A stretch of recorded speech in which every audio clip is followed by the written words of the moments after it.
நலம் காக்கும் ஸ்டாலின், உங்கள் குடும்பத்தின் நலன் அரசின் பொறுப்பு.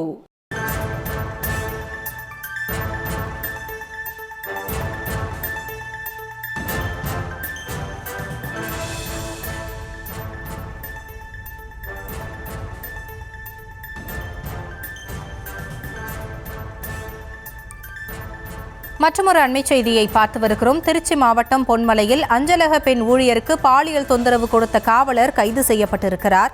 அது குறித்தான அண்மை செய்தியை பார்த்து வருகிறோம். காணக்கிளியநல்லூர் காவல் நிலையத்தில் 2ஆம் நிலை காவலராக பணியாற்றும் கோபாலகிருஷ்ணன் கைது செய்யப்பட்டிருக்கிறார். பெண்ணுக்கு பாலியல் தொல்லை கொடுத்த வழக்கில் காவலர் கைது செய்யப்பட்டிருக்கிறார். திருச்சி மாவட்டம் பொன்மலையில் அஞ்சலக பெண் ஊழியருக்கு பாலியல் தொந்தரவு கொடுத்த காவலர் கைது செய்யப்பட்டிருக்கிறார். காணக்கிளியநல்லூர் காவல் நிலையத்தில் 2ஆம் நிலை காவலராக பணியாற்றி வரும் கோபாலகிருஷ்ணன் கைது செய்யப்பட்டிருக்கிறார். அஞ்சலக பெண் ஊழியர் பைக்கில் சென்றபோது பின்தொடர்ந்து பாலியல் தொந்தரவு கொடுத்ததாக புகார் எழுந்ததை அடுத்து அவர் தற்பொழுது கைது செய்யப்பட்டிருக்கிறார். விவரங்களோடு இணைகிறார் நமது செய்தியாளர் கதிரவன். விவரங்களை வழங்கலாம். வணக்கம் ஹாசினி. திருச்சி மாநகர் பொன்மலை ரயில்வே காலனி பகுதியில் வசித்து வரும் அஞ்சலக பெண் ஊழியர் உறையூர் பகுதியில் அஞ்சலக ஊழியராக பணிபுரிந்து வருகிறார். இந்த நிலையில் அஞ்சலக பெண் ஊழியர் வழக்கம் போல் காலை 9 மணி அளவில் பணிக்கு இருசக்கர வாகனத்தில் கடந்த 8ஆம் தேதி சென்றுள்ளார்.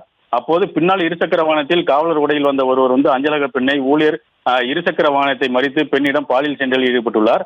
உடனே அந்த அஞ்சலக பெண் ஊழியர் சத்தம் விட்டவுடன் அங்கிருந்து காவலர் உடலில் இருந்தவர் இருசக்கர வாகனத்தில் தப்பி சென்றார். இதனை அடுத்து அந்த அஞ்சலக பெண் ஊழியர் பொன்மலை காவல் நிலையத்தில் புகார் அளித்தார். புகாரின் அடிப்படையில் பொன்மலை போலீசார் BNS சட்டத்தின் கீழ் வழக்கு பதிவு செய்து விசாரணை மேற்கொண்டு வந்தனர். பாலியல் சீண்டலில் சம்பவத்தில் ஈடுபட்டவர் யார் என்பது குறித்தும் அந்த பெண்ணுடன் விசாரணை நடத்தினார்கள். பின்னர் அப்பகுதியில் உள்ள CCTV காட்சிகளை வைத்து விசாரணை செய்த போது திருச்சி மாவட்டம் லால்குடி அடுத்து காணக்கிளியநல்லூரில் பணிபுரிந்து வரும் காவலர் கோபாலகிருஷ்ணன் என்பது தெரிய வந்தது.